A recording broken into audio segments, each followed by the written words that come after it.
स्वागत है आप सभी का आपके अपने YouTube channel Shiva IAS aspirant पर। दोस्तों हम लोग विजन IAS की टेस्ट सीरीज सॉल्व कर रहे थे जो कि UPSC एग्जाम 2025 प्रीलिम्स के लिए है। उसमें हमने टेस्ट 1 जो है 2 पार्ट में कवर कर लिया है। आज हम टेस्ट नंबर 2 करेंगे। आप यहाँ पे टेस्ट कोड देख सकते हैं 4702। इसमें अगर सब्जेक्ट की बात करें तो इसमें पॉलिटी और करंट अफेयर के क्वेश्चन आपको देखने को मिलेंगे और उनको हम पूरी तरीके से सॉल्व करेंगे। आपको बता दें अगर आप चैनल पर नए हैं तो चैनल को सब्सक्राइब कर लीजिए और वीडियो पसंद आए तो वीडियो को लाइक कर देना, दोस्तों के साथ ज़्यादा से ज़्यादा शेयर कर देना। हम आपको यहाँ पे एक दिन गैप करके आपको टेस्ट जो है सॉल्व करवाते हैं 50 क्वेश्चन और आपको PDF जो है आपको टेलीग्राम चैनल पे भी मिल जाती है, वहाँ से भी आप लोग इसको सॉल्व कर सकते हैं। तो आप टेलीग्राम ज्वाइन करने के लिए नीचे जो है आपको कमेंट बॉक्स में या फिर डिस्क्रिप्शन में आपको लिंक मिल जाएगी, वहाँ से ज्वाइन कर लीजिए। चलिए शुरू करते हैं बिना देर के हुए। आज हम 50 क्वेश्चन स्टार्टिंग के करने वाले हैं और नेक्स्ट वीडियो में 50 क्वेश्चन और कवर कर लेंगे। चलिए शुरू करते हैं।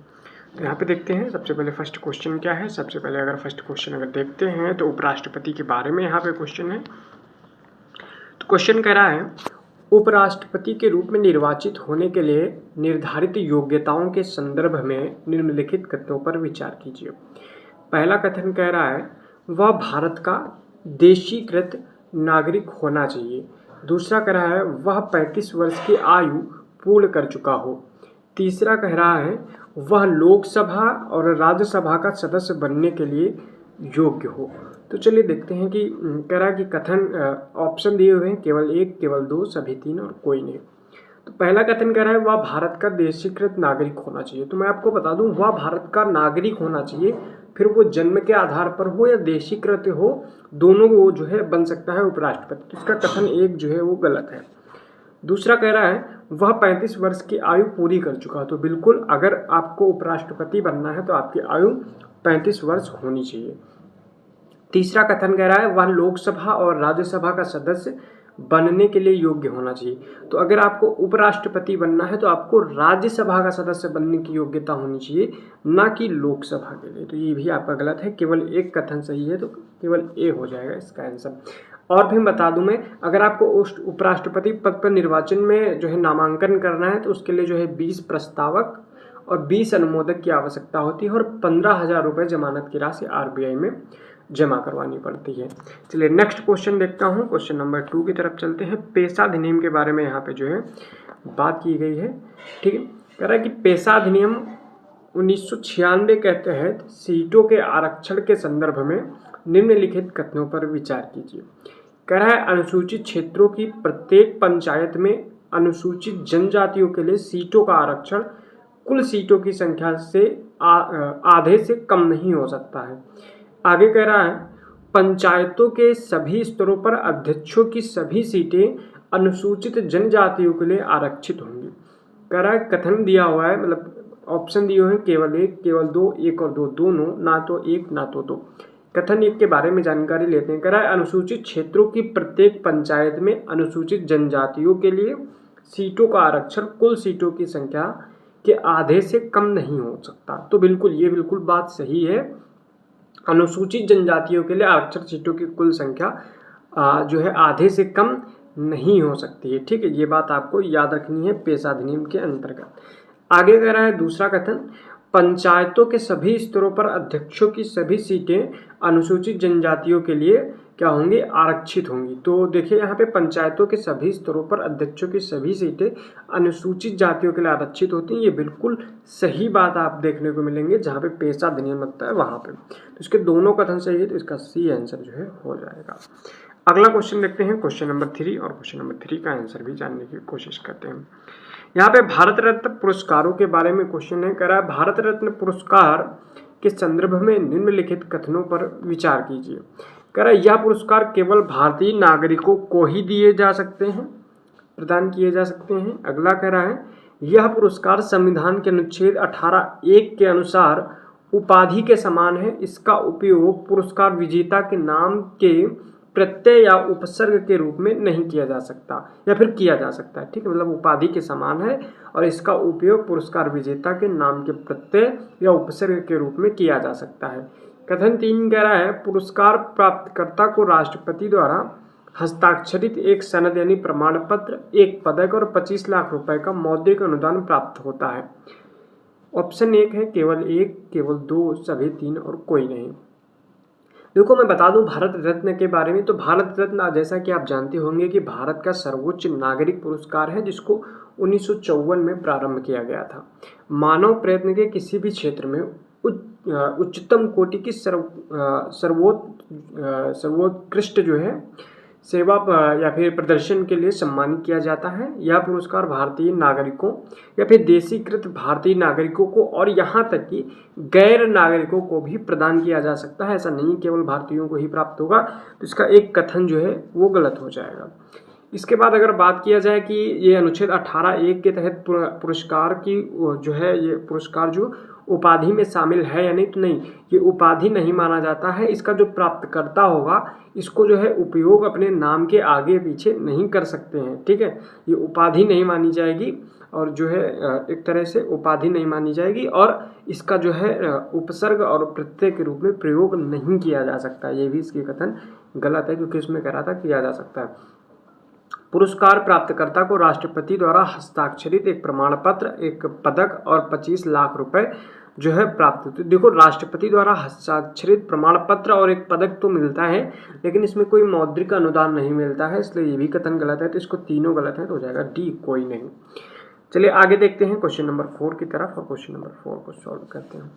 करा है निम्नलिखित स्थितियों या परिदृश्यों पर विचार कीजिए। जब लोकसभा में किसी भी दल को स्पष्ट बहुमत प्राप्त न हो, जब पदासीन प्रधानमंत्री की मृत्यु हो जाती है और कोई स्पष्ट उत्तराधिकारी न हो, जब लोकसभा निर्वाचन में किसी भी निर्वाचन पूर्व गठबंधन को स्पष्ट बहुमत प्राप्त नहीं होता है। कराए उपयुक्त में से कितनी स्थितियों और परिदृश्यों में राष्ट्रपति प्रधानमंत्री की नियुक्ति के लिए अपने विवेक का प्रयोग करता है। तो यहाँ पे आपको देखने को मिलेगा तीनों ही परिस्थितियों में राष्ट्रपति अपने विवेक का प्रयोग करके जो है प्रधानमंत्री की नियुक्ति कर सकता है। इसमें सभी 3 आंसर हो जाएंगे सी। चलिए इसको हमने डिटेल से नहीं समझा क्योंकि इसमें सारी बातें सही थी, तो आपने जो है इसको लगा लिया होगा।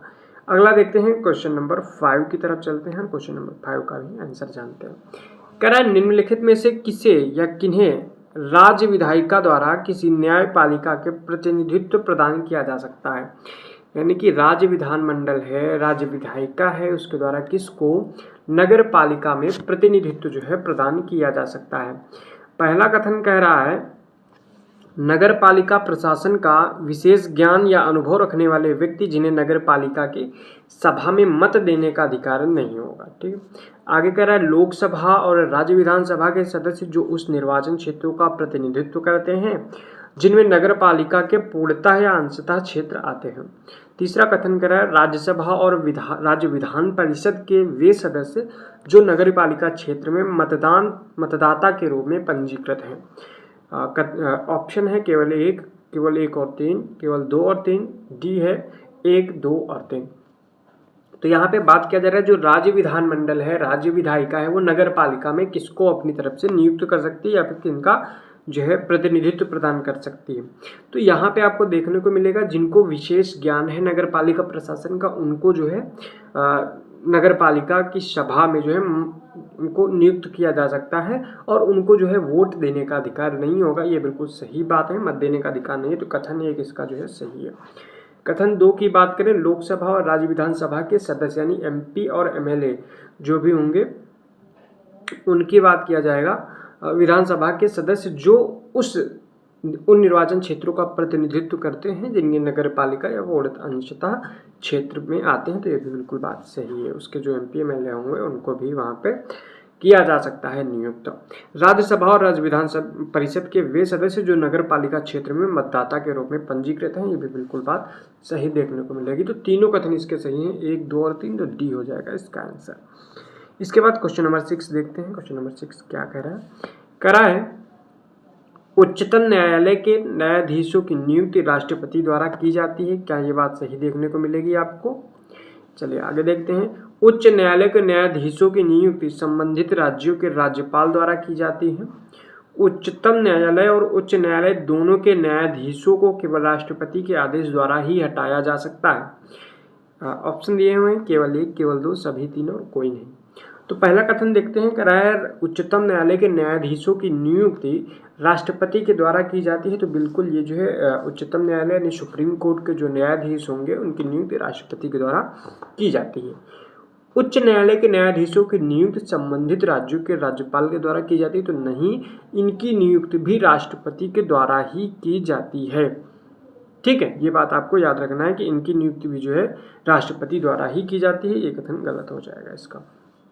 कह रहा है उच्चतम न्यायालय और उच्च न्यायालय दोनों के न्यायाधीशों को केवल राष्ट्रपति के आदेश द्वारा ही हटाया जा सकता है। तो बिल्कुल सही बात है, लेकिन इसके लिए भी क्या होगा, पहले जो है संसद में आपको विधेयक जो है इनके लिए महाभियोग जैसी प्रक्रिया जो है वो अपनानी पड़ेगी। तो 1 और 3 सही है, तो केवल 2 कथन इसके सही है, तो बी इसका आंसर हो जाएगा। अब देखते हैं क्वेश्चन नंबर 7 और क्वेश्चन नंबर 7 की तरफ चलते हैं। कह रहा है भारत में अधिकरणों के संबंध में निम्नलिखित कथनों पर विचार कीजिए। कह रहा है अधिकरण मूल भारतीय संविधान का भाग नहीं थे। अधिकरण के आदेशों के विरुद्ध केवल उच्चतम न्यायालय में अपील की जा सकती है। कह रहा है कि ऑप्शन दिए हुए हैं, केवल एक, केवल दो, एक और दो दोनों, ना तो एक और ना तो दो। तो देखा जाएगा जो अधिकरण थे इनको मूल संविधान में नहीं थे और 42वें संविधान संशोधन 1976 के माध्यम से भाग 14 का में इनको जोड़ा गया था। तो ये बिल्कुल सही बात आपको देखने को मिलेगी। इसके बाद कह रहा है अधिकरण के आदेशों के विरुद्ध केवल उच्चतम न्यायालय में है जो है इनकी अपील की जा सकती। तो जो कैट है यानी कि अपील के संबंध में जो मूलतः कैट के हैं यानी कि जो हमारा एडमिनिस्ट्रेशन से रिलेटेड जो हमारा अधिकरण है उसके आदेशों के विरुद्ध केवल जो है अपील उच्चतम न्यायालय में की जा सकती है, उच्च न्यायालय में नहीं। लेकिन एक मामला था 1997 में, चंद्र कुमार मामला। इसमें न्यायिक समीक्षा संविधान की मूल संरचना है, ऐसा कहते हुए सुप्रीम कोर्ट ने कहा कि उच्च न्यायालयों के क्षेत्राधिकार पर लगाए गए इस प्रतिबंध को असंवैधानिक घोषित कर दिया कि वो जो है जो नहीं कर सकते, अधिकरणों का जो है न्यायिक पुनरावलोकन, न्यायिक समीक्षा नहीं कर सकते। आज स्थिति ये है कि इनको जो है हम लोग उच्च न्यायालय में भी इनकी जो है अपील कर सकते हैं अधिकरणों के आदेशों के खिलाफ। तो ये कथन आपको गलत देखने को मिलेगा, तो केवल एक ऑप्शन हो जाएगा। ठीक है, ए इसका आंसर हो जाएगा। इसके बाद कह रहा है क्वेश्चन नंबर 8 की तरफ। तो ये जो है क्वेश्चन राज्यपाल के संदर्भ में क्वेश्चन है।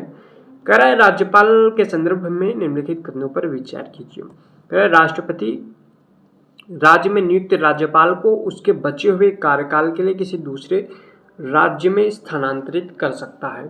दूसरा कह रहा है एक राज्यपाल अपने 5 वर्ष के कार्यकाल के पश्चात पद पर बना नहीं रह सकता है। अगला कथन कह रहा है संविधान में ऐसा कोई प्रावधान उपबंधित नहीं किया गया है जिसके तहत राष्ट्रपति राज्यपाल को हटा सके। एक राज्यपाल जिसका कार्यकाल पूरा हो चुका है उसे उसी राज्य या किसी अन्य राज्य में पुनः नियुक्त किया जा सकता है। तो चलिए देख लेते हैं। कह रहा है कथन ऑप्शन दिए हैं, केवल एक, केवल दो, केवल तीन, सभी 4। यहाँ पे आपको देखने को मिलेगा राष्ट्रपति राज्य में नियुक्त राज्यपाल को उसके बचे हुए कार्यकाल के लिए बिल्कुल जो है दूसरे राज्यों में स्थानांतरित कर सकता है। बिल्कुल सही बात देखने को मिलेगी। दूसरा कथन कर रहा है एक राज्यपाल अपने 5 वर्ष के कार्यकाल के पश्चात पद पर नहीं बना रह सकता। तो ऐसा नहीं है, जब तक उसका उत्तराधिकारी कार्यभार ग्रहण नहीं कर लेता तब तक वो राज्यपाल बना रहेगा। ये कथन आपको देखने को गलत मिलेगा। संविधान में ऐसा कोई प्रावधान पाबंदी नहीं किया गया है जिसके तहत जो है राष्ट्रपति राज्यपाल को हटा सके। तो बिल्कुल ये सही बात आपको देखने को मिलेगी, संविधान में ऐसा कोई प्रावधान नहीं देखने को मिलता है। कह रहा है एक राज्यपाल जिसका कार्यकाल पूरा हो गया है उसे उसी राज्य या किसी अन्य राज्य में पुनः नियुक्त नहीं किया जा सकता। तो उसको बिल्कुल नियुक्त किया जा सकता है। ये कथन बिल्कुल गलत है, आपको देखने को मिलेगा। केवल 2 कथन सही है, तो केवल 2 इसका बी आंसर हो जाएगा। चलिए अगला क्वेश्चन देखते हैं, क्वेश्चन नंबर 9। क्वेश्चन नंबर 9 कह रहा है निम्नलिखित में से कौन सा समुद्री मार्ग भारत और मालदीव को अलग करता है? 8 degree channel, 9 degree channel, 10 degree channel और डंकन पास। तो आपको यहाँ पे देखने को मिलेगा कि 8 डिग्री चैनल जो है ये कहाँ है, भारत और मालदीव के बीच में सीमा बनाता है। यानी कि मिनिकॉय जो हमारा द्वीप है, लक्षद्वीप का सबसे दक्षिणतम द्वीप, और मालदीव के द्वीपों को अलग करता है 8 डिग्री चैनल। तो यही इसका आंसर हो जाएगा सही। आपको कमेंट में बताना है कि 9 डिग्री चैनल, 10 डिग्री चैनल और डंकन पास जो है आपको कहाँ देखने को मिलता है। चलिए आप फटाफट इसको बता दीजिएगा, ठीक है। चलिए और देखते हैं आगे। कह रहा है क्वेश्चन नंबर 10 जो है, कह रहा है राष्ट्रपति पर महाभियोग के संदर्भ में निम्नलिखित कथनों पर विचार कीजिए। पहला कहते हैं राष्ट्रपति पर संविधान में परिभाषित संविधान के उल्लंघन के आधार पर महाभियोग चलाया जा सकता है। अगला कह रहा है महाभियोग पर आरोप केवल लोकसभा द्वारा ही आरंभ किया जा सकता है। चलिए अगला देखते हैं। महाभियोग प्रस्ताव दोनों सदनों की कुल सदस्यों के 2/3 बहुमत से पारित होना चाहिए। क्या ये सही बात आपको देखने को मिलेगी?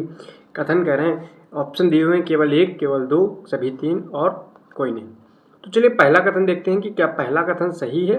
कह रहा है राष्ट्रपति पर संविधान में परिभाषित संविधान के उल्लंघन के आधार पर महाभियोग चलाया जा सकता है। तो यहाँ पे आपको देखने को मिलेगा कि राष्ट्रपति को संविधान के उल्लंघन के आधार पर महाभियोग की प्रक्रिया द्वारा पद से हटाया जा सकता है। हालांकि संविधान में संविधान का उल्लंघन वाक्य को परिभाषित नहीं किया गया है। यहाँ पे आपको देखने को मिलेगा, यहाँ पे लिखा है परिभाषित, ठीक है। तो परिभाषित नहीं किया गया इसलिए ये कथन गलत है। आगे कह रहा है महाभियोग का आरोप केवल लोकसभा द्वारा ही आरंभ किया जा सकता है। तो ये बिल्कुल गलत बात है। इसको किसी भी सदन से स्टार्ट किया जा सकता है। केवल आपको जरूरी ये है कि जो सदन की संख्या है उसका 1/4 हिस्सा उस पर सिग्नेचर करे, हस्ताक्षर करे, ठीक है। और 14 दिन पहले आपको नोटिस देना पड़ेगा। तो ये गलत बात है, आपको देखने को मिलेगा। महाभियोग प्रस्ताव दोनों सदनों की कुल सदस्यों के 2/3 बहुमत से पारित होता है। जी हाँ, बिल्कुल सही बात है। तीसरा तो केवल एक कथन इसका सही है, ए हो जाएगा इसका आंसर। देखते हैं क्वेश्चन नंबर 11 और क्वेश्चन नंबर 11 की तरफ देख लेते हैं। कह रहा है उच्च न्यायालयों के संबंध में निम्नलिखित कथनों पर विचार कीजिए। कह रहा है कथन 1 है कि उच्च न्यायालय के न्यायाधीशों के वेतन और पेंशन भारत के संचित निधि पर भारित होते हैं। दूसरा कथन कह रहा है उच्च न्यायालय के न्यायाधीशों के वेतन और पेंशन संसद द्वारा निर्धारित किए जाते हैं। तो कह रहा है कि उपयुक्त कथनों के संदर्भ में निम्नलिखित कथनों का एक सही जो है बताना है कौन सा सही है। कह रहा है कथन 1 और कथन 2 दोनों सही हैं तथा कथन 2 कथन 1 के लिए सही व्याख्या करता है। दूसरा कह रहा है कथन 1 और कथन 2 दोनों सही हैं तथा कथन 2 कथन 1 की सही व्याख्या नहीं करता है। सी कह रहा है कथन 1 सही है किंतु कथन 2 सही नहीं है। डी कह रहा है कथन 1 सही है किंतु कथन 2 जो है सही नहीं है। चलिए देख लेते हैं क्या बात है, क्या सही है और क्या गलत है ना। तो यहाँ पे कह रहा है कि उच्च न्यायालय के न्यायाधीशों के वेतन और पेंशन भारत की संचित निधि पर भारित होते हैं। क्या ये बात आपको सही देखने को मिलती है? तो नहीं, ये बात आपको देखने को मिलती है कि ये गलत है। उनके जो वेतन है ये राज्य की संचित निधि से और उनकी जो पेंशन आएगी वो भारत की संचित निधि से देखने को मिलती है। कथन 2 कह रहा है उच्च न्यायालय के न्यायाधीशों के वेतन और पेंशन संसद द्वारा निर्धारित किए जाते हैं। तो ये बिल्कुल सही बात आपको देखने को मिलेगी। जो है संसद जो है संविधान की दूसरी सूची के अनुसार जो है संसद ही इसको जो है उपबंध करती है। संसद इसके बारे में उपबंध करती है, संसद द्वारा इसको जो है निर्धारित किया जाता है। तो डी इसका सही हो जाएगा क्योंकि इसका 2 सही है और एक गलत है। चलिए क्वेश्चन नंबर 12 देखते हैं कि क्वेश्चन नंबर 12 क्या है। कह रहा है लोकसभा के उपाध्यक्ष के संदर्भ में निम्नलिखित कथनों पर विचार कीजिए। कह रहा है लोकसभा अध्यक्ष उपाध्यक्ष के चुनाव की तिथि निर्धारित करता है तथा वह चुनाव के बाद उसे शपथ दिलाता है। उपाध्यक्ष स्वाभाविक रूप से ही उस समिति का सभापति बन जाता है जिसमें उसे सदस्य के रूप में नियुक्त किया जाता है। संविधान के अनुसार लोकसभा अध्यक्ष का चयन सत्तारूढ़ दल से किया जाता है जबकि उपाध्यक्ष का चयन जो है विपक्षी दल से किया जाता है। कथनों को देखें, ऑप्शंस को देखें तो केवल 1, केवल 2, सभी 3 और कोई नहीं। तो इसका जो कथन 1 है आपको देखने को मिलेगा कि लोकसभा का अध्यक्ष उपाध्यक्ष के चुनाव की तिथि तो निर्धारित करता है लेकिन उसे शपथ नहीं दिलाता है क्योंकि वो पहले ही मेंबर ऑफ पार्लियामेंट के रूप में जो है शपथ ले चुका होता है। तो इसके बारे में ये गलत है। उपाध्यक्ष स्वाभाविक रूप से ही उस समिति का सभापति बन जाता है जिसका वो सदस्य नियुक्त किया जाता है। तो ये बात आपको सही देखने को मिलेगी। तीसरा कहना है संविधान के अनुसार लोकसभा अध्यक्ष का चयन जो है सत्तारूढ़ दल से, जबकि उपाध्यक्ष का चयन विपक्षी दल से। तो ये संविधान के अनुसार नहीं, ऐसी परंपरा है, ऐसा किया जाता है, संविधान के अनुसार नहीं है। तो तीसरा भी गलत है, केवल एक कथन यानी कि 2 सही है, तो केवल एक ए सही हो जाएगा, इसका आंसर हो जाएगा। चलिए क्वेश्चन नंबर 13 की तरफ चलते हैं। क्वेश्चन नंबर 13 की बात करते हैं, क्या है, कह रहा है निम्नलिखित में से कौन से पंचायती राज व्यवस्था के मूलभूत उद्देश्यों और सार को सर्वश्रेष्ठ रूप से दर्शाते हैं। तो कह रहा है कि विकासात्मक प्रक्रियाओं में लोगों की भागीदारी सुनिश्चित करना, जमीनी स्तर तक शक्ति का हस्तांतरण और निर्णय में सामुदायिक भागीदारी को बढ़ावा देना।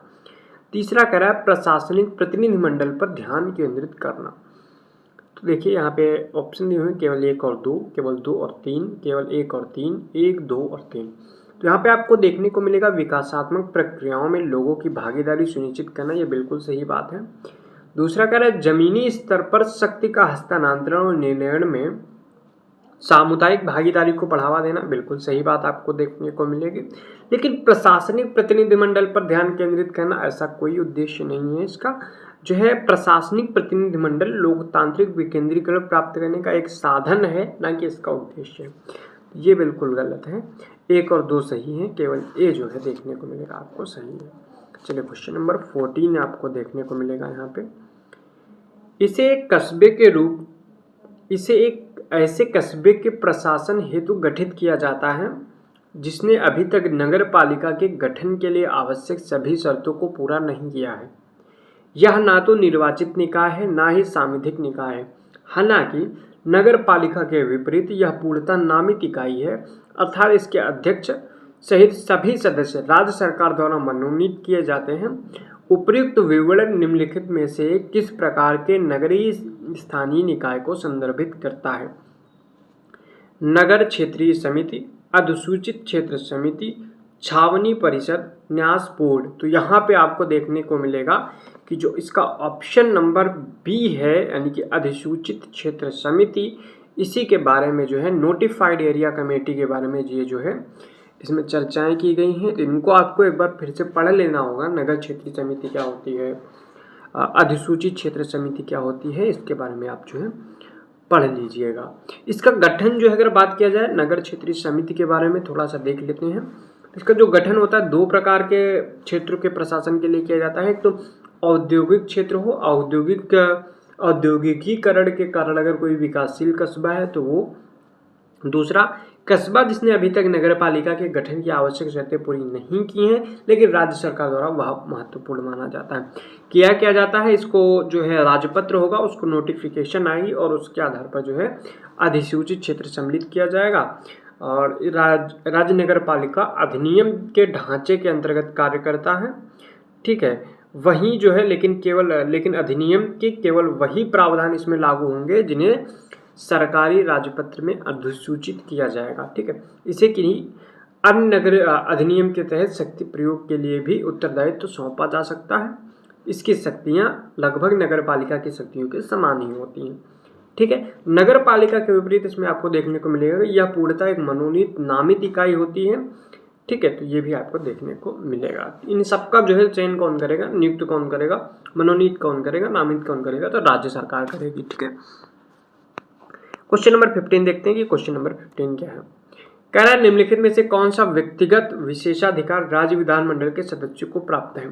कह रहा है किसी सदस्य की गिरफ्तारी और व्यक्तिगत की बात यहाँ पे की गई है, व्यक्तिगत विशेषाधिकार। ठीक है, किसी सदस्य की गिरफ्तारी और निरोध पर तत्काल सूचना प्राप्त करने का अधिकार, सदन के परिसर के भीतर गिरफ्तारी या कानूनी कार्यवाही पर प्रतिबंध, राज्य विधानमंडल का सत्र जारी होने के दौरान न्यायिक कार्यवाही से उन्मुक्ति, जांच प्रारंभ करना तथा सदन के साक्षियों को उपस्थिति होने हेतु आदेश देना। तो यहाँ पे सी जो ऑप्शन है इसके अलावा जो भी दिए हुए ये सामूहिक अधिकार हैं। केवल सी जो है वो ही व्यक्तिगत विशेषाधिकार के बारे में बात कर रहा है कि राज्य विधानमंडल का सत्र जारी होने के दौरान न्यायिक कार्यवाही से मुक्ति के सभी को प्राप्त होगी। ठीक है, यानी कि उसके तहत जो है न्यायिक कार्यवाही नहीं की जाएगी किसी भी नेता या फिर किसी भी MP MLA के जो भी राज्य विधानमंडल के सदस्य हैं उनके खिलाफ। ठीक है, आगे देखते हैं 16 नंबर क्वेश्चन देखते हैं कि 16 नंबर क्वेश्चन क्या है और इसको भी आंसर देते हैं। भारतीय राजनीति के संदर्भ में विधानसभाओं से संबंधित निम्नलिखित कथनों पर विचार कीजिए। इसने सदस्यों का चुनाव, इसके सदस्य, यहाँ पे बात की जा रही है विधानसभा का, ठीक है। इसके सदस्यों का चुनाव केवल प्रत्यक्ष निर्वाचन पद्धति के माध्यम से होता है, क्या ये बात सही आपको देखने को मिलेगी? चलिए और देखते हैं। 105वें संविधान संशोधन अधिनियम 2019 के माध्यम से एंग्लो इंडियन समुदायों के लिए सीटों का आरक्षण समाप्त कर दिया गया है। तीसरा कह रहा है किसी राज्य के विभिन्न निर्वाचन क्षेत्रों में प्रतिनिधित्व की एकरूपता को प्रत्यक्ष रूप से संविधान द्वारा निर्धारित किया गया है। ए है केवल एक, केवल दो, सभी तीन और कोई नहीं। तो यहाँ पे कथन एक की बात किया जाएगा, तो क्या ये सही है? तो आपको देखने को मिलेगा इसके सभी सदस्यों का चुनाव केवल प्रत्यक्ष निर्वाचन पद्धति के माध्यम से ऐसा होता है, ऐसा नहीं है।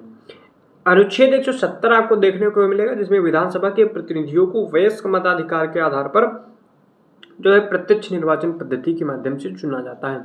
अधिकतम संख्या 500, न्यूनतम संख्या जो है 60 आपको देखने को मिलेगी। लेकिन अरुणाचल प्रदेश, सिक्किम, गोवा के मामले में इनकी संख्या 30 है। मिजोरम व नागालैंड के मामलों में क्रमशः ये 40 और 60 होते हैं, यानी कि राज्य विधानमंडल में कितने सदस्य होंगे। अब देखिए यहाँ पे जो सिक्किम और नागालैंड की विधानसभा है, यहाँ पे आपको देखने को मिलेंगे कुछ सदस्य जो है अप्रत्यक्ष रूप से भी चुने जाते हैं। तो ये बिल्कुल एब्सोल्यूट बात नहीं है, ये कुछ राज्यों में जो है इसको अपवाद के रूप में देखने को मिलेगा, जैसे सिक्किम और नागालैंड। तो इसका एक कथन जो है ये गलत हो जाएगा। कथन 2 कह रहा है 105वें संविधान संशोधन के माध्यम से, तो नहीं, ये 104वें संविधान संशोधन 2019 के माध्यम से एंग्लो इंडियन का जो आरक्षण है वो समाप्त किया गया था और SC ST का जो आरक्षण है उसको 10 वर्षों तक बढ़ाया गया था। तो ये भी कथन गलत देखने को मिलेगा। आगे कह रहा है किसी राज्य के विभिन्न निर्वाचक क्षेत्रों में प्रतिनिधित्व की एकरूपता को प्रत्यक्ष रूप से संविधान द्वारा निर्धारित किया गया है। तो अनुच्छेद 170 के अनुसार विधानसभा के लिए प्रत्यक्ष निर्वाचन कराने के लिए उद्देश्य से प्रत्येक राज्य को प्रादेशिक निर्वाचन क्षेत्रों में विभाजित किया जाता है, ठीक है। तो संविधान में यह सुनिश्चित किया गया है कि राज्य के विभिन्न निर्वाचन क्षेत्रों को समान प्रतिनिधित्व प्राप्त हो, ठीक है। तो ये बात बिल्कुल सही आपको देखने को मिलेगी, ये आपको सही बात देखने को मिलेगी। तो केवल एक कथन इसका सही है, ए आंसर हो जाएगा इसका। क्वेश्चन नंबर 17 देखते हैं और इसका भी कह रहा है राज्यसभा की संरचना के संदर्भ में निम्नलिखित कथनों पर विचार कीजिए। कह रहा है राज्यसभा में सभी राज्यों को समान प्रतिनिधित्व प्राप्त है। तो क्या यह बात सही है? बताइए फटाफट। दूसरा कह रहा है संविधान की चौथी अनुसूची राज्यसभा में राज्यों और केंद्र शासित प्रदेशों के लिए सीटों का आवंटन से संबंधित है। अनुसूची 4 के बारे में यहाँ पे बात करें। कह रहा है केवल एक, केवल दो, एक और दो, दोनों, ना तो एक ना तो दो। तो यहाँ पे आपको देखने को मिलेगा राज्यसभा में सभी सीटों को समान प्रतिनिधित्व या फिर सभी राज्यों को समान प्रतिनिधित्व नहीं देखने को मिलता है, अलग अलग राज्यों को अलग अलग प्रतिनिधित्व देखने को मिलता है। अगला कह रहा है संविधान की चौथी अनुसूची के बारे में कि राज्यसभा में राज्यों और केंद्र शासित प्रदेशों के लिए सीटों का आवंटन से संबंधित है। तो बिल्कुल सही बात देखने को मिलेगी। तो इसका जो 2 है वो सही है, तो केवल 2 सही है, तो बी आंसर हो जाएगा इसका। अगला क्वेश्चन देखते हैं 18 नंबर क्वेश्चन की तरफ देखते हैं। 18 नंबर क्वेश्चन क्या है? हाल ही में काजीरंगा राष्ट्रीय उद्यान में अनोखे बिंटू रोग यानी कि बियर कैट और छोटे पंजे वाले ऊद बिलाऊ को देखा गया है। अगला कथन इसी में कह रहा है इसे IUCN की संरक्षित प्रजातियों की सूची के अंतर्गत क्रिटिकली एंडेंजर्ड के रूप में वर्गीकृत किया गया है। तो चलिए देखते हैं इसका जो है ऑप्शन दिए हुए हैं, केवल एक, केवल दो, एक और दो, दोनों, ना तो एक ना ही दो। तो इसका जो कथन एक देखने को मिलेगा कि हाल ही में काजीरंगा राष्ट्रीय उद्यान में अनोखे बियर कैट और छोटे पंजे वाले ऊद बिलाऊ को देखा गया है। तो बिल्कुल ये सही बात है कि इनको देखा गया है। अब मैं आपको यहाँ पे बता दूं कि ये जो छोटे पंजे वाले ऊद बिलाऊ हैं विश्व की सबसे छोटी ऊद बिलाऊ प्रजाति भी देखने को मिलेगी आपको, ठीक है। आगे देखते हैं, कह रहे इन्हें IUCN की संरक्षित प्रणाली के या फिर संरक्षित सूची के क्रिटिकली एंडेंजर्ड में रखा गया है। तो क्या सच में इनको क्रिटिकली एंडेंजर्ड में रखा गया है? आपको बताना है तो नहीं, इनको जो है वल्नरेबल जो है सूची उसमें जो है आपको देखने को मिलेगा। तो ये कथन गलत है, केवल एक सही है, ऑप्शन ए सही हो जाएगा। क्वेश्चन नंबर 19 देखते हैं। क्वेश्चन नंबर 19 क्या है? कह रहा है किसी न्यायालय के क्षेत्राधिकार के संदर्भ में निम्नलिखित कथनों पर विचार कीजिए। कह रहा है कि मूल क्षेत्राधिकार का तात्पर्य विवादों की प्रथम दृष्टया सुनवाई करने की शक्ति से है, न कि अपील के माध्यम से सुनवाई। दूसरा कह रहे अनन्य क्षेत्राधिकार का तात्पर्य है कि कोई अन्य न्यायालय इस प्रकार के विवादों का न्याय निर्णय नहीं कर सकता है।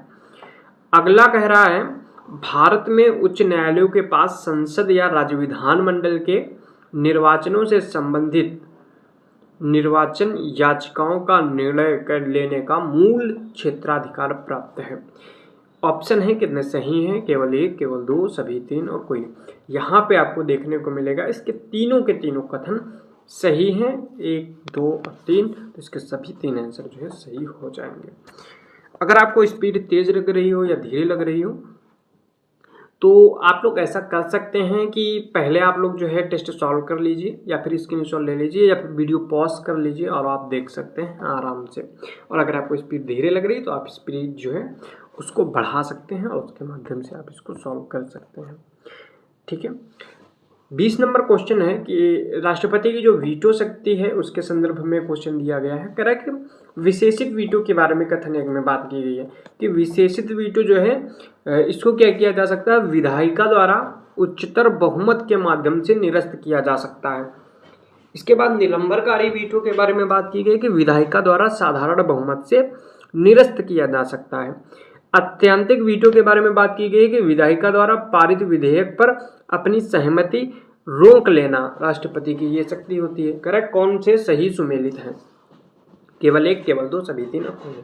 तो यहाँ पे जो विशेषित वीटो है ये आपको भारत में देखने को नहीं मिलेगा, ये अमेरिका में आपको देखने को मिल जाएगा। तो बिल्कुल जो विशेषित वीटो है इसको जो है उससे जैसे कि अभी मान लो कि 50% + 1 से हमने इसको पारित किया था और राष्ट्रपति ने इस पर विशेषित वीटो लगा दिया, तो आपको क्या करना पड़ेगा, इससे ऊपर वाला जो अब होगा कि आपको 2/3 या फिर 2/3 वाला जो आपको करना पड़ेगा, वो अगर आप उसके माध्यम से उस बहुमत से आप इसको पारित कर देते हैं तो इसे पारित मान लिया जाएगा। ये जो है आपको विशेषित बहुमत बिल्कुल सही देखने को मिलेगा, ये सही है।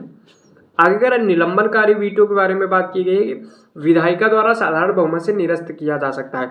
इसमें यहाँ पे आप जब देखेंगे पुनरावलोकन के लिए या फिर पुनर्विचार के लिए भेज देता है राष्ट्रपति, तो उसके बारे में यहाँ पे बात की गई है, तो ये भी आपको देखने को मिलेगा, ये भी जो है सही है, इसको साधारण बहुमत से निरस्त किया जा सकता है।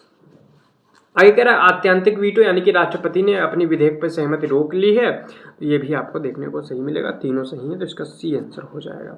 चलिए क्वेश्चन नंबर 21 की तरफ चलते हैं। क्वेश्चन नंबर 21 की बात कर लेते हैं। अनिश्चित काल के लिए स्थगन के संदर्भ में निम्नलिखित कथनों पर विचार कीजिए। कह रहा है राज्यपाल द्वारा सदन का सत्रावसान किए जाने के बाद इसे, याद रखना बाद में कह रहा है, इसे पीठासीन अधिकारी द्वारा जारी किया जाता है। इसके द्वारा राज्य की विधानसभा का सत्र समाप्त हो जाता है। केवल एक, केवल दो, एक और दो, ना तो एक ना ही दो। देखो, स्थगन के विपरीत सत्रावसान किए जाने से सदन का समाप्त होता है, सदन का सत्र समाप्त होता है, तो ये बात आपको पहले तो याद रखनी। राज्यपाल जो है पहले जो है राज्यपाल द्वारा सदन का सत्रावसान किए जाने के बाद इसे जो है नहीं जारी किया जाता, बल्कि पीठासीन अधिकारी पहले इसकी घोषणा करेगा और सत्रावसान जो है राज्यपाल बाद में घोषणा करेगा, ये बात आपको याद रखनी है। ठीक है, तो कथन 1 इसका आपको देखने को मिलेगा, तो कथन 1 गलत आपको देखने को मिल जाएगा। कथन 2 कह रहा है इसके द्वारा राज्य की विधानसभा का सत्र समाप्त हो जाता है, तो राज्य की विधानसभा का जो सत्र समाप्त होता है वो सत्रावसान से होता है, ना कि स्थगन जो है इससे होता है। तो दोनों कथन इसके गलत देखने को मिलेंगे, डी हो जाएगा, ना तो 1 ना तो 2। चलिए क्वेश्चन नंबर 22 देख लेते हैं क्या है। निम्नलिखित परिस्थितियों पर विचार कीजिए। सबसे पहले नीचे यहाँ पे पढ़ लेते हैं। उपयुक्त परिस्थितियों में से संसद द्वारा विधानमंडल के सदस्यों को भारतीय संविधान की 10वीं अनुसूची यानी कि दल बदल के आधार पर निर्भर घोषित करने के लिए क्या क्या क्या जो है मानदंड है ऊपर देखने को मिलेगा। केवल एक, केवल दो, सभी तीन और कोई नहीं। ठीक है, पहला कह रहा है निर्दलीय निर्वाचित सदस्य किसी भी राजनीतिक दल में शामिल हो जाए तो क्या ये बात सही है? इसके आधार पर हम लोग हटा सकते हैं, किसी को अयोग्य घोषित कर सकते हैं। तो जी बिल्कुल ये बात आपको देखने को मिलेगी, सही है। दूसरा कह रहा है सदस्य स्वेच्छा से राजनीतिक दल की सदस्यता को त्याग दे तो भी जो है उसमें दल बदल लग सकता है। मनोनीत सदस्य पद ग्रहण करने की तिथि से 6 माह के बाद किसी भी राजनीतिक दल में शामिल हो जाए तो ये भी बात आपको देखने को मिलेगी कि सही है, उस पर भी दल बदल लगेगा। अगर वो 6 महीने के पहले करता है तो उस पर नहीं लगेगा। ठीक है, तो सभी 3 सही है, तो इसका सी ऑप्शन हो जाएगा। ठीक है, चलिए आगे देखते हैं क्वेश्चन नंबर 23। क्वेश्चन नंबर 23 के बारे में बात किया जाए तो निम्नलिखित संगठनों में से किसके कामकाज की समीक्षा के लिए विजय राघवन समिति बनाई गई थी। तो विजय राघवन समिति के बारे में बात किया जाएगा तो इसरो, ईडी, डीआरडीओ और सीबीआई। तो रक्षा मंत्रालय ने जो है पूर्व प्रधान वैज्ञानिक सलाहकार के विजय राघवन की अध्यक्षता में 9 सदस्यीय समिति का गठन किया था, जो कि डीआरडीओ के कामकाज की समीक्षा करती थी। तो ये बात आपको याद रखना है, डीआरडीओ से रिलेटेड है कौन, विजय राघवन समिति। ठीक है, अभी ये जो है इसको गठित किया गया है, इसके बारे में आपको याद रखना है। चलिए, भारत में संसदीय प्रणाली के संदर्भ में निम्नलिखित कथनों पर विचार कीजिए। सभी मंत्री सामान्यतः संसद और विशेष रूप से लोकसभा के प्रति उत्तरदायी होते हैं, सामूहिक रूप से उत्तरदायी होते हैं। दूसरा कह रहा है प्रधानमंत्री मंत्रिपरिषद का नेता होता है, जबकि लोकसभा अध्यक्ष संसद का नेता होता है। तो यहाँ पे आपको समझना है, क्वेश्चन नंबर ऑप्शन दिए हुए हैं, केवल 1, केवल 2, 1 और 2 दोनों, ना तो 1 ना ही 2। तो यहाँ पे कथन 1 जो है सभी मंत्री सामान्यतः संसद और विशेष रूप से लोकसभा के प्रति सामूहिक रूप से उत्तरदायी होते हैं, तो ये कथन आपको बिल्कुल सही देखने को मिलेगा, इसमें कोई गड़बड़ी नहीं। प्रधानमंत्री मंत्रिपरिषद का नेता होता है, ये बात सही है, लेकिन वो संसद का नेता होता है, सदन का नेता होता है, ये बात भी सही है। और लोकसभा अध्यक्ष जो होता है ये जो पीठासीन अधिकारी होता है लोकसभा का, और उसका प्रतिनिधि होता है सदन का नेता होता है। ठीक है, ये सदन का नेता नहीं होता है, ये बात याद रखना। सदन का नेता जो कहा जाएगा वो प्रधानमंत्री को कहा जाएगा, ये बात भी आपको यहाँ पे गलत देखने को मिलेगी। प्रधानमंत्री मंत्रिपरिषद का नेता तो है, लेकिन लोकसभा अध्यक्ष सदन का नेता नहीं है, बल्कि जो प्रधानमंत्री है वही सदन का नेता देखने को मिलेगा। यहाँ तक कि संसद का नेता पूछा जाएगा तो भी उसी को कहा जाएगा। ठीक है, तो 1 सही है, 2 गलत है, तो केवल 1 इसका ऑप्शन ए सही हो जाएगा।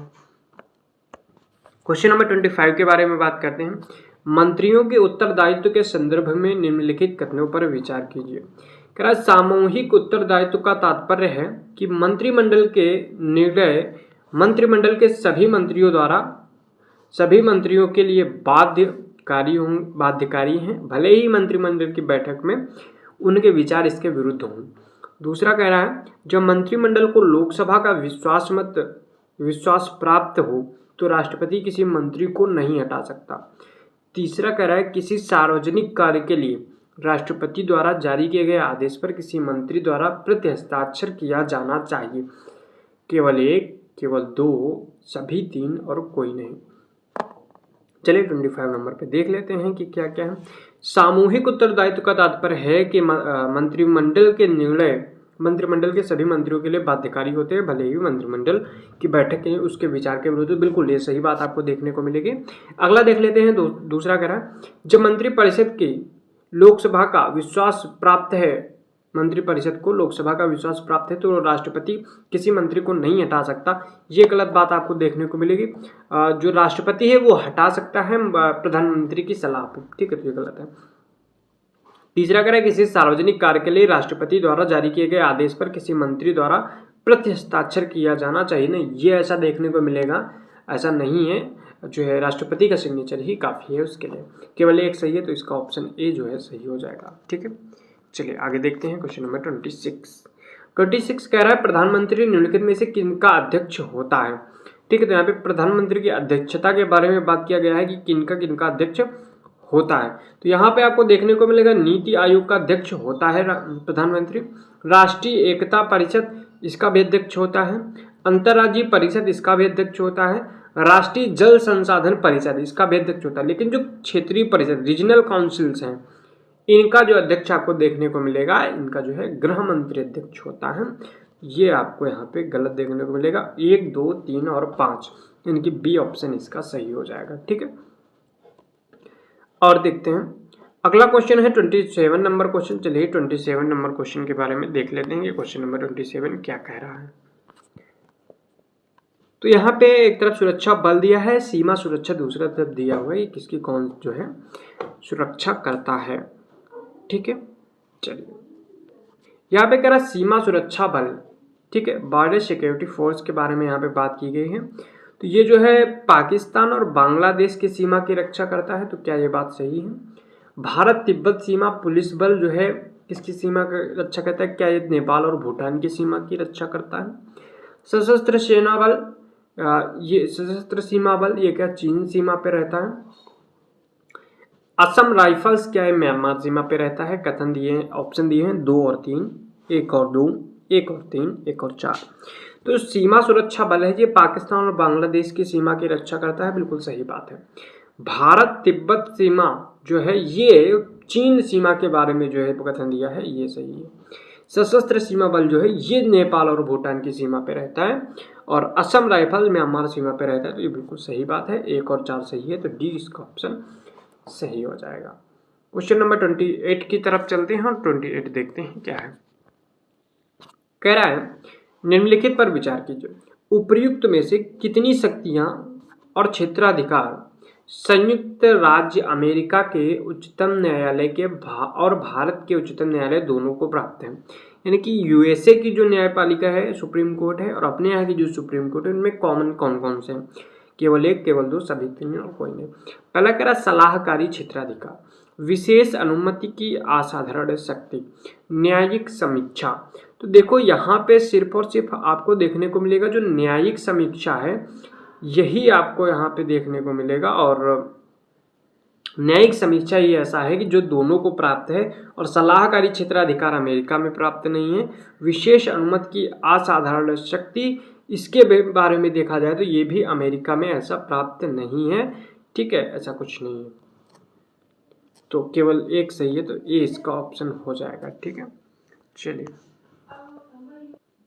चलिए क्वेश्चन नंबर 28 देख लेते हैं कि क्वेश्चन नंबर 28 हो चुका है, 29 देखना है। चलिए कह रहा है उपराष्ट्रपति के संदर्भ में निम्नलिखित कथनों पर विचार कीजिए। कह रहा है उसे पद से हटाने का आधार संविधान में उल्लिखित है। दूसरा कह रहा है उसे पद से हटाने के लिए औपचारिक महाभियोग की आवश्यकता होती है।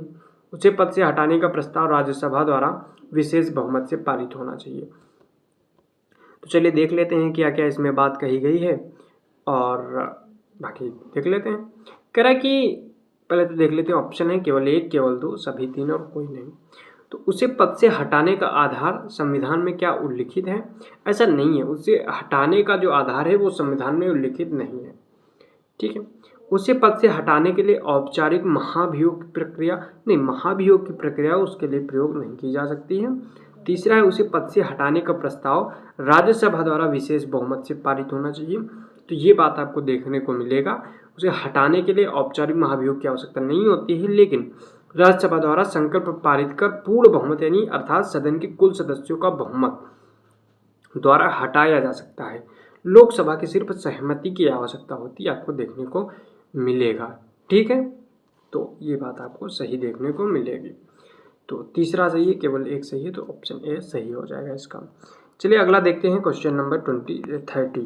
क्वेश्चन नंबर 30 कह रहा है निर्वाचन क्षेत्रों के आरक्षण के संदर्भ में निम्नलिखित कथनों पर विचार कीजिए। कह रहा है कि वर्तमान में भारतीय संविधान में केवल SC, ST और एंग्लो इंडियन समुदायों के लिए लोकसभा और राज्य विधानसभाओं में सीटों के आरक्षण का प्रावधान है। अगला कह रहा है निर्वाचन क्षेत्रों के आरक्षण का प्रावधान प्रारंभ में 10 वर्ष की अवधि के लिए किया गया था तथा राष्ट्रपति द्वारा इसे आगे बढ़ाने का निर्णय लिया गया था। तो 30 नंबर में आपको देखने को मिलेगा जो SC, ST के लिए जो लोकसभा और राज्य विधानसभा की सीटों में आरक्षण है ये तो है, लेकिन जो है एंग्लो इंडियन के लिए जो एंग्लो इंडियन समुदाय है इसके लिए आरक्षण नहीं है, और ये तो गलत बात है। और साथ में महिलाओं के लिए जो आरक्षण है वो दिया गया है 106वें संविधान संशोधन के माध्यम से, ये बात आपको याद रखनी है। निर्वाचन क्षेत्रों का आरक्षण का प्रावधान प्रारंभ में 10 वर्षों के लिए था, तो ये बात बिल्कुल सही है। इसको आगे बढ़ाने की जो शक्ति है वो संसद के पास है, ना कि राष्ट्रपति के पास। तो दोनों गलत कहें, ना तो 1 ना तो 2, डी हो जाएगा। चलिए क्वेश्चन नंबर 31 की तरफ चलते हैं। क्वेश्चन नंबर 31 क्या कह रहा है? कह रहा है सरकारी निकायों के संदर्भ में निम्नलिखित कथनों पर विचार कीजिए। ठीक है, कह रहा है मुख्यमंत्री राज्य योजना बोर्ड का अध्यक्ष होता है। मुख्यमंत्री अंतर्राज्यीय परिषद और राष्ट्रीय विकास परिषद का सदस्य होता है। आगे कह रहा है मुख्यमंत्री 5 वर्षों के लिए संबंधित क्षेत्र परिषद के उपाध्यक्ष के रूप में कार्य करता है। चौथा कह रहा है संयुक्त लोक सेवा आयोग के अध्यक्ष की नियुक्ति राज्यपाल द्वारा की जाती है। क्या ये सही है? चलिए, कह रहा है केवल 1 और 2, केवल 2 और 3, केवल 1 और 3, केवल 2 और 4। इसका जो पहला कथन देखने को मिलेगा कि मुख्यमंत्री राज्य योजना बोर्ड का अध्यक्ष होता है, तो बिल्कुल सही बात देखने को मिलेगी। दूसरा कह रहा है कि मुख्यमंत्री अंतर्राज्यीय परिषद और राष्ट्रीय विकास परिषद का सदस्य होता है, तो बिल्कुल सही बात देखने को मिलेगी। मुख्यमंत्री 5 वर्षों के लिए संबंधित क्षेत्रीय परिषद के उपाध्यक्ष के रूप में कार्य करता है। तो देखो इसमें क्या होता है, जो क्षेत्रीय परिषद उसमें रोटेशन बेस पे जो है इनका कार्यकाल होता है। ठीक है, तो ऐसा नहीं है कि 5 वर्ष के लिए होता है, इनका वर्ष एक वर्ष के लिए होता है, ये गलत है। संयुक्त लोक सेवा आयोग के जो अध्यक्ष हैं उनकी नियुक्ति जो है राष्ट्रपति द्वारा होती है, ना कि राज्यपाल के द्वारा। 1 और 2 सही है, केवल 1 और 2।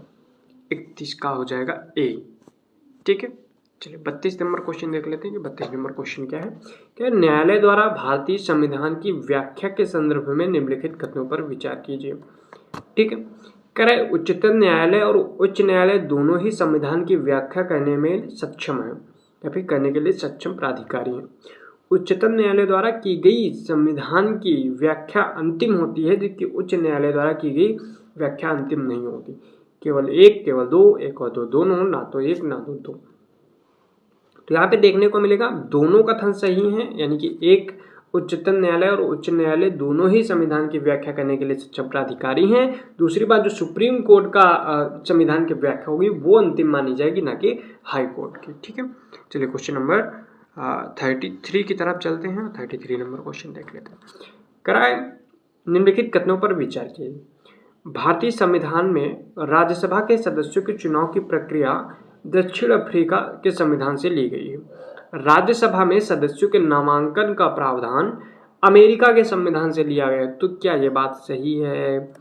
तो देखिए, यहाँ पे जो है भारतीय संविधान में राज्यसभा के सदस्यों के चुनाव की प्रक्रिया ये तो ली गई है हमारे कहाँ से?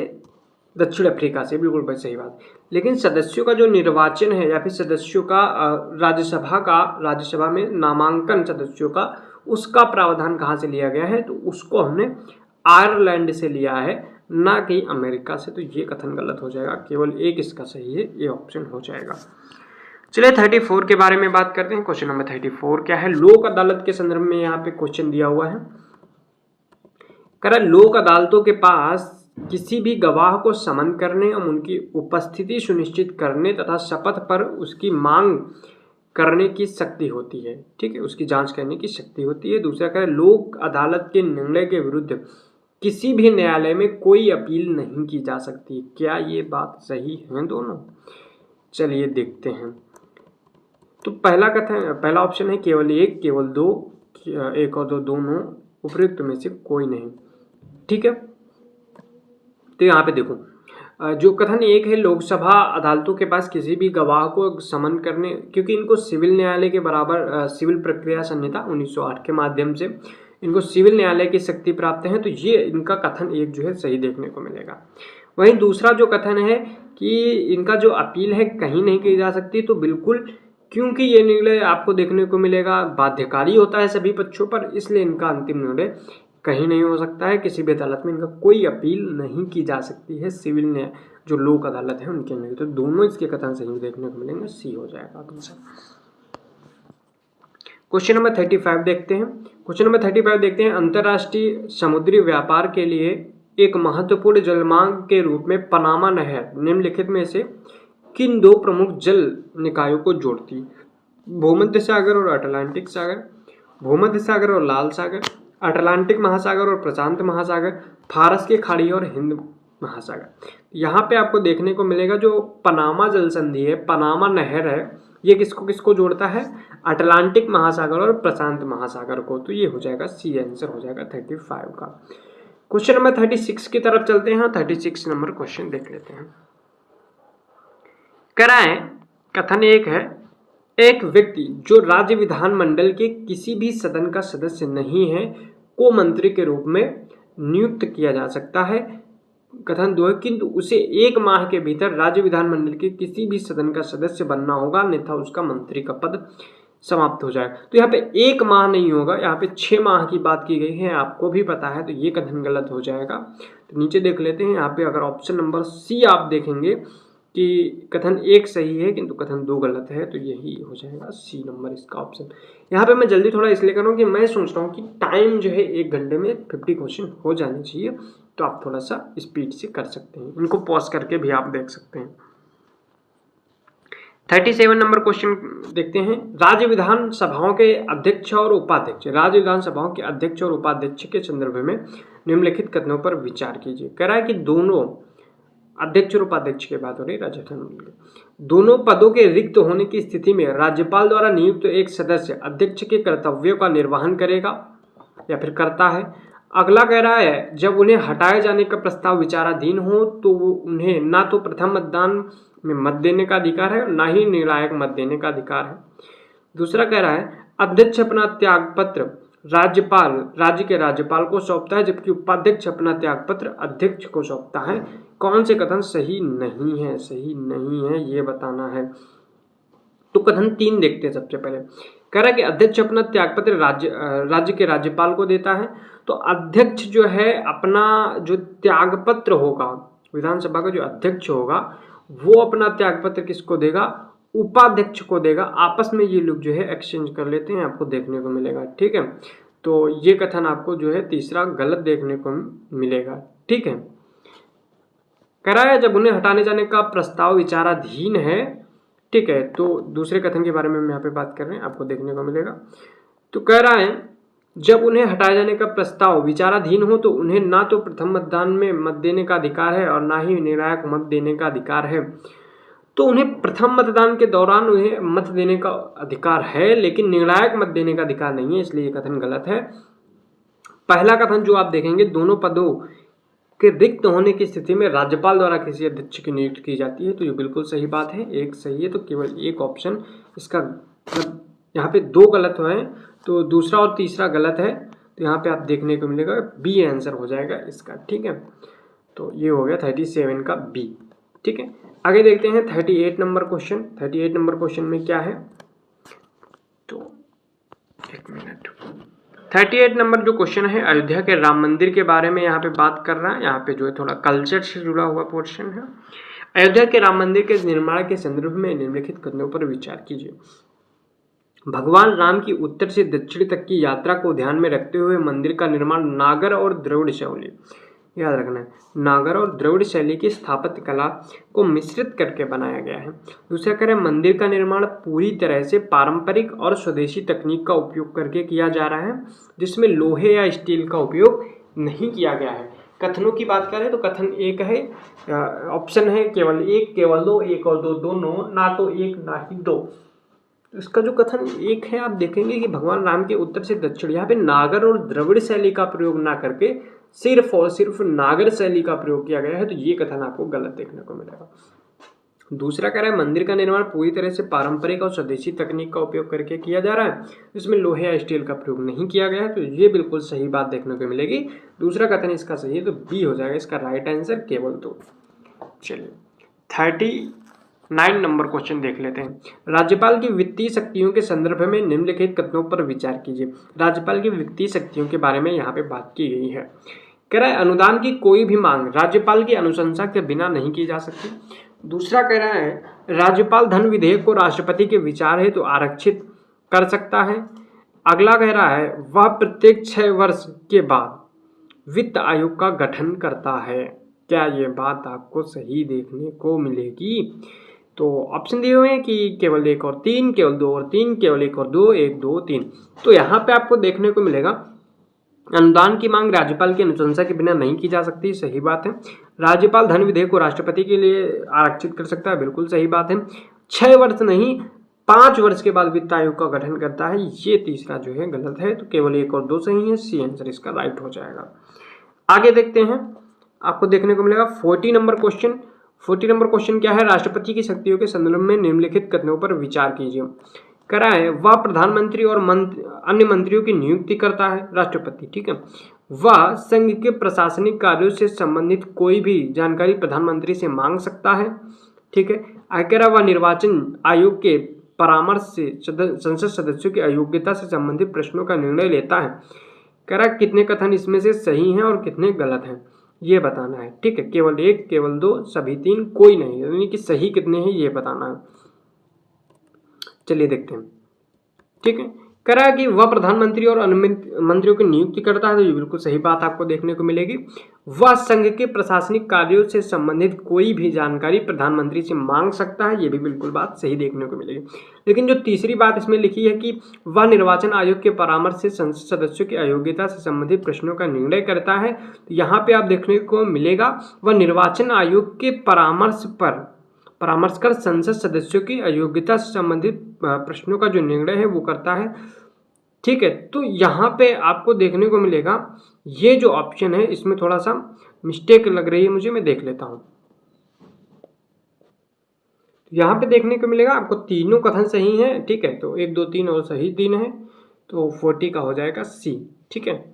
अगर आप इसकी सीट सॉल्व करेंगे और उसमें आंसर देखेंगे तो इसका जो है आंसर गलत देखने को मिल जाएगा आपको। ठीक है। तो उसके लिए आप मत जाना, सी आंसर सही, इसके तीनों सही हैं। ठीक है। 41 देख लेते हैं। 41 क्वेश्चन कह रहा है राज्य विधानमंडलों द्वारा पारित विधेयकों के संदर्भ में निम्नलिखित कथनों पर विचार कीजिए। राज्य विधानमंडल जो है विधेयक जो है पारित किया गया है, इसके बारे में बात की गई है। कथन 1 कह रहा है राष्ट्रपति के पास उन विधेयकों पर पॉकेट वीटो का प्रयोग करने की शक्ति है जिन पर राज्य विधानमंडल द्वारा पुनर्विचार किया गया है। दूसरा कथन कह रहा है कि संविधान के अनुसार राष्ट्रपति को राज्य विधानमंडल के पुनर्चारित विधेयकों पर सहमति देना अनिवार्य नहीं है। तो यहाँ पे देखने को मिलेगा कथन 1 कह रहा है ऑप्शन 1 है केवल कथन 1 और 2 दोनों सही है, तथा कथन 2 इसके सही व्याख्या करता है। तो यहाँ पे अगर मैं बात करूँ कि राष्ट्रपति के पास उन विधेयकों पर पॉकेट वीटो का प्रयोग करने की शक्ति है जिन पर राज्य विधानमंडल द्वारा पुनर्विचार किया, तो बिल्कुल सही बात है ये, क्योंकि संविधान के अनुसार राष्ट्रपति को राज्य विधानमंडल के पुनर्विचारित विधेयक पर सहमति देना अनिवार्य है या नहीं इसके बारे में संविधान कुछ नहीं कहता है, इसलिए ये भी कथन सही है। कथन और कारण दोनों सही हैं। ठीक है। तो ये दोनों सही हैं, तो और सही व्याख्या भी कर रहा है, तो इसका ऑप्शन ए जो देखने को मिलेगा ये सही आपको देखने को मिल जाएगा। ठीक है। तो चलिए ऑप्शन क्वेश्चन नंबर 42 देख लेते हैं। ये 42 क्या है। क्वेश्चन नंबर 42 कह रहा है भारतीय राजनीति के संदर्भ में भारतीय राजनीति से संबंधित मंत्रिमंडल कैबिनेट शब्द के संदर्भ में निम्नलिखित कथनों पर विचार कीजिए। यह शब्द संविधान के मूल स्वरूप में शामिल नहीं था। संविधान में इनकी शक्तियों और कार्यों का वर्णन नहीं किया गया। कथन 1 है, ऑप्शन 1 है केवल 1, केवल 2, 1 और 2 दोनों, ना तो 1 ना तो 2। यहाँ पे आपको देखने को मिलेगा कैबिनेट के संदर्भ में दोनों कथन सही हैं, दोनों बातें सही हैं, तो इसका ऑप्शन सी सही हो जाएगा। आपको बताना है कि मंत्रिमंडल शब्द कौन से संविधान संशोधन के माध्यम से किस अनुच्छेद में जो है जोड़ा गया था। ठीक है। चलिए क्वेश्चन नंबर 43 देख लेते हैं। उच्च न्यायालयों के संदर्भ में निम्नलिखित कथनों पर विचार कीजिए। कह रहा है उच्च न्यायालय की अधिकारिता और शक्तियों को संसद और राज्य विधानमंडल दोनों के द्वारा बढ़ाया जा सकता है। दूसरा कह रहा है संसद किसी भी संघ राज्य क्षेत्र के से उस न्यायालय की अधिकारिता का अपवर्जन कर सकती है। ठीक है। कह रहा है कौन से सही हैं। केवल 1, केवल 2, 1 और 2 दोनों, ना तो 1 ना तो 2। ठीक है। तो उच्च न्यायालय की अधिकारिता और शक्तियों को संसद और राज्य विधानमंडल दोनों के द्वारा बढ़ाया जा सकता है, ये बिल्कुल आपको सही बात देखने को मिलेगी। लेकिन मूल अधिकारिता जो है उसको कम नहीं किया जा सकता, ये बात आप याद रखेंगे। ठीक है।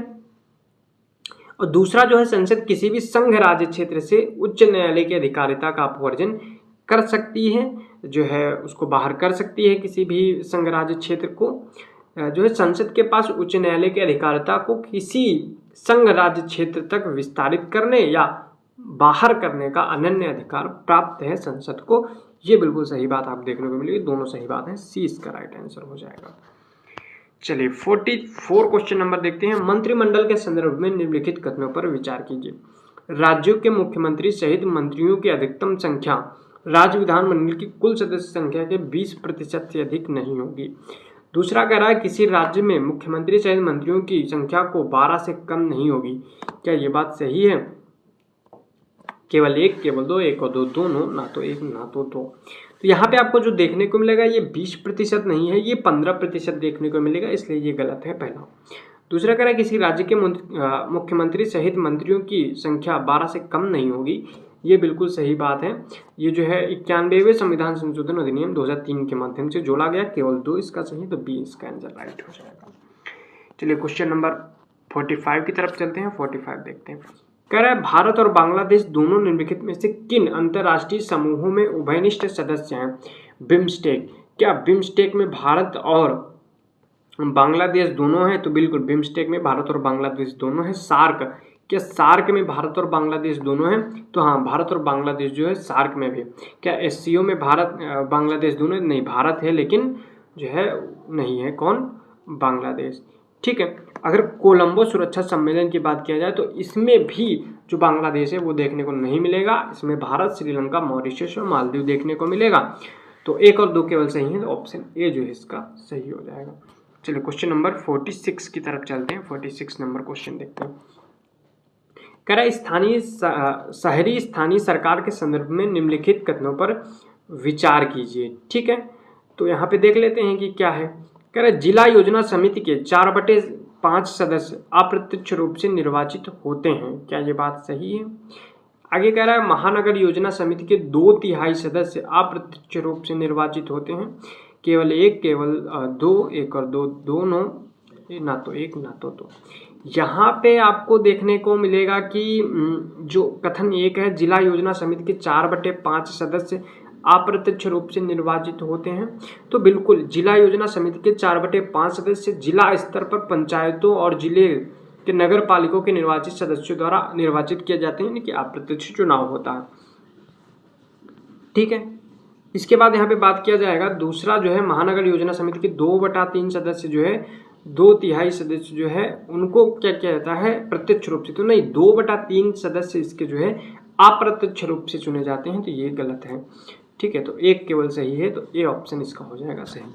इसके बाद देखते हैं क्वेश्चन नंबर 47।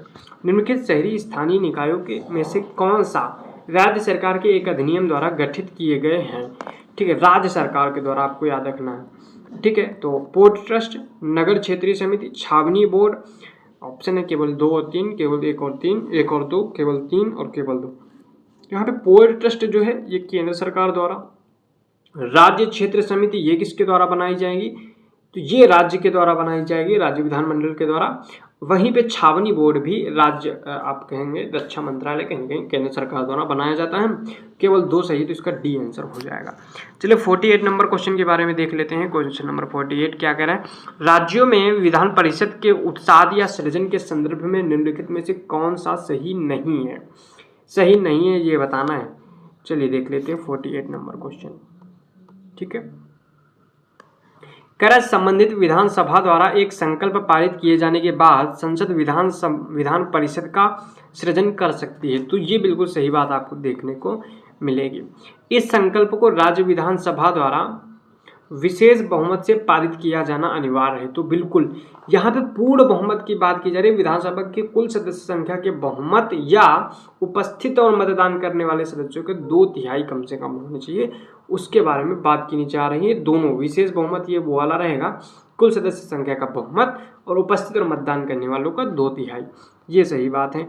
यहाँ पे देखने को मिलेगा संसद द्वारा परिषद के सृजन या उत्साद के कार्य को अनुच्छेद 265 के तहत एक संविधान संशोधन के रूप में माना जाएगा। तो ऐसा कुछ नहीं है, उसको जो है संविधान संशोधन नहीं माना जाएगा, उसको ऐसे ही जो है गठित कर दिया जाएगा। तो ये कथन आपको देखने को गलत मिलेगा। तो इसका जो डी है वो तीसरा जो है आपको डी ऑप्शन, केवल 3 गलत है, तो यही सही हो जाएगा। अब क्वेश्चन है कि कहाँ कहाँ पे जो है विधान परिषद है? तो आंध्र प्रदेश, तेलंगाना, उत्तर प्रदेश, बिहार, महाराष्ट्र और कर्नाटक में जो है इनको बनाया गया है विधान परिषद। चलिए क्वेश्चन नंबर 49 की तरफ चलते हैं। क्वेश्चन नंबर 49 देख लेते हैं कि क्या है। कह रहा है भारत में उच्च न्यायालय को अपने आदेशों या निर्णयों की समीक्षा करने और उनमें सुधार करने की शक्ति प्राप्त है। दूसरा कह रहा है भारत में सभी उच्च न्यायालय अभिलेख न्यायालय होते हैं। क्या ये बात सही है? चलिए देख लेते हैं। तो यहाँ पे देखेंगे कि आप कथन 1 दिया हुआ है कि भारत में उच्च न्यायालय को अपने आदेशों या निर्णयों की समीक्षा और उनमें सुधार करने का अधिकार है। तो बिल्कुल ये आपको अधिकार देखने को मिलेगा, क्योंकि सभी उच्च न्यायालय जो है अभिलेख न्यायालय के रूप में कार्य करते हैं और उन्हें अपने अवमानना का दंड देने को जो है शक्ति प्राप्त है। तो इसका जो है कारण भी कथन 1 और 2 दोनों सही है, और कथन 2 जो है कथन 1 की सही व्याख्या कर रहा है, इसलिए इसका ऑप्शन ए सही हो जाएगा। चलिए 50 नंबर क्वेश्चन आज का लास्ट क्वेश्चन है, आप लोग देख सकते हैं और इसको आराम से सॉल्व कर सकते हैं। निम्नलिखित में से कौन सी विशेषता भारत के निर्वाचनों को स्वतंत्र और निष्पक्ष बनाती है?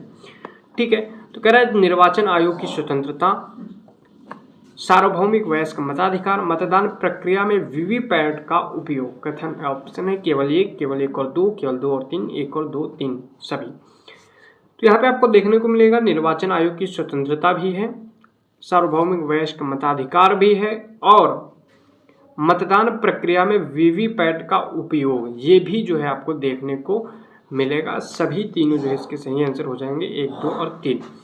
तो यहाँ तक हमने 150 क्वेश्चन कर लिए, लास्ट में स्पीड में किया क्योंकि टाइम थोड़ा सा टाइम बाउंडेड करना था, इसीलिए हमने जो है टाइम स्पीड से किया। तो आप लोग जो है इसकी पीडीएफ भी आपको मिल जाएगी और इसको आप प्रॉपर तरीके से सॉल्व कीजिएगा और सही से इसको जो है तैयार कर लीजिएगा इन टॉपिक्स को। मिलते हैं नेक्स्ट वीडियो के साथ। वीडियो पसंद आई हो तो लाइक कर देना और दोस्तों के साथ शेयर कर देना।